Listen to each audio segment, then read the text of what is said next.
دوستانو نن یو عملی تجربه کوو. عملی تجربه دا ده چې څنګه موږ کولی شو دا ګناهونه له منځه ویځو. ګورې هر انسان ګناهګار ده، زه هم ګناهګار یم، له ما نه ډېر زیات ګناهونه کېږي. داسې انسان نشته چې هغه ګناهګار نه وي. مثلا دا زړه ده، دا بالکل پاک ده، دا د پاک زړه مثال ده. کله چې انسان ګناه نه یې کړي د هغه زړه پاک صفایي او روښانه خوشحاله زړه یې د هغه. لیکن کله چې ګناهونه کېږي دوستانو، ګورې دا ګناه ده، نو دا زړه بیا هغه توریږي.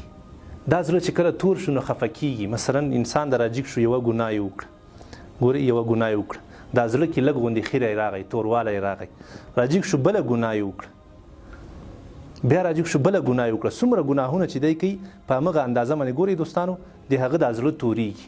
یو وخت کې دا ګناهونه دومره زیات شي چې د انسان دا زړه بالکل تک تور شي، نو دا ځمکه ورباندې راتنګه شي او سخت خفه یې له غمونو نه ډکي، په هیڅ شی هم هغه ته خوند نه ورکوي. ورځ تر بلې خفګانونه او غمونه او پریشانیانې د هغه زیاتېږي. اوس دوستانو د دې علاج څه شی ده؟ د دې علاج دا ده دوستانو، دا وینئ دا څه شی ده؟ دا استغفر الله ده. څوک چې استغفر الله وایي نو د هغه به دغه ګناهونه معاف کېږي او د هغه به دا زړه بیرته روښانه کېږي او خوشحاله کېږي به. که یو څوک استغفر الله و اتوب الیه ورسره ووایي نو دا ډېر غوره ده.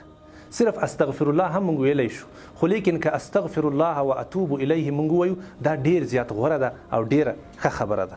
ګورئ دوستانو، استغفر الله مې وویلې، استغفر الله و اتوب الیه، استغفر الله و اتوب الیه، استغفر الله و اتوب الیه. دوستانو دې ته هم خیال ده کنه، کرا دا زړه څنګه کېږي؟ بیرته روښانه کېږي او دا ګناهونه تېر نه ځي.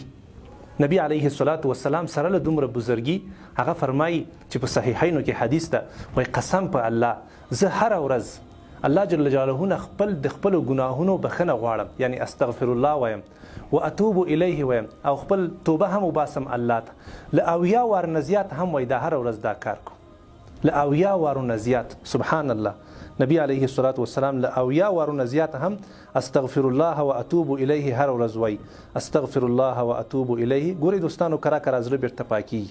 استغفر الله و اتوب الیه، استغفر الله و اتوب الیه، استغفر الله و اتوب الیه، استغفر الله و اتوب الیه، استغفر الله و اتوب الیه. ماشاءالله دوستانو، ګورئ څومره چې ته استغفر الله و اتوب الیه زیات وایې، په همغه اندازه باندې ستا زړه روښانه کېږي او زړه دې پاکېږي. دوستانو دا ګورئ، زړه بیرته پاک سوتره شو الحمدلله. کله چې ستا زړه روښانه شي، تا ته عبادت هم بیا خوند درکوي، ته خوشحاله کېږي، مطمئن کېږي، له دې ژوند نه خوند اخیستی شي او انشاءالله په آخرت کې به هم کامیاب انسان یې. پیغمبر علیه الصلاة والسلام سره له دومره بزرګي چې الله ورته مخکیني او پخواني او وروستني ټول ګناهونه معاف کړي، هغه معصوم انسان، خو هغه بیا هم الله جل جلاله ته هره ورځ له 80 وارو نه زیات استغفر الله و اتوب الیه وایي. یا الله زه تا ته د خپلو ګناهونو بخښنه غواړم او تا ته توبه وباسم. نو موږ تاسو څوک یو دوستانو؟ موږ تاسو خو په ګناهونو کې غرق یو، په ګناهونو کې له سر نه واخله تر پښو پورې پټ یو. موږ تاسو خو باید ډېر زیات استغفر الله و اتوب الیه ووایو. دوستانو تاسو سورة نوح وګورئ په قرآن شریف کې، الله جل جلاله د استغفار بې شمېره فایدې ذکر کړي دي قرآن شریف کې. څوک چې استغفار وایي الله جل جلاله به ورته خوشحالي ورکړي، رزق به زیات شي، الله جل جلاله به ورته اولاد ورکړي، دا به ورکړي، دا به بې حده ډېر زیاتې فایدې دي. تاسو دا دین وګورئ، قرآن شریف احادیث دا ډک دي د استغفار له فایدو نه. نو استغفار هیڅکله هم هېر نه کوي، هره ورځ یې وایي. تاسو به وګورئ انشاءالله چې ستاسو په ژوند کې څومره خوشحالیانې راځي او څومره مثبت بدلون راځي. الله جل جلاله دې موږ تاسو ټولو ته توفیق راکړي. زما سوال دا دی، آیا ته د دې خیر کار یو برخه یو که نه؟ الحمدلله په 2013 کال کې یو څو ورونه سره یو ځای شول او موږ ته مالي سپورټ راکړو تر څو پر موږ کولی شو چې د کارمندانو معاشات، د ځای کرا او نور که مصارفات دي هغه پوره کړو.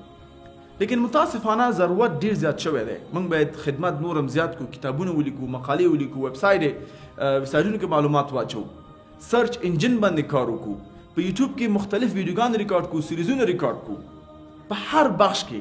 نو همدې دپاره موږ ته مخلص ورونه پکار دي، فقط 50 زیات نه، چې د میاشتې صحیح وس کېږي یا یو ځل خپل کومک موږ سره وکړي تر څو پورې موږ د الله دین پیغام مسلمانانو او غیر مسلم ته ورسو. انشاءالله کار به روان وي، لیکن سوال دا دی آیا ته دې کار یو برخه یې که نه؟ که څوک غواړي کومک وکړي تاسو کولی شئ خپل کومکونه آنلاین په دې لینک ترو راولېږئ qamarinstitute/donate now یا زموږ اروپا اکاونټ ته ولېږئ یا په ویسټرن یونین او په حواله راولېږئ.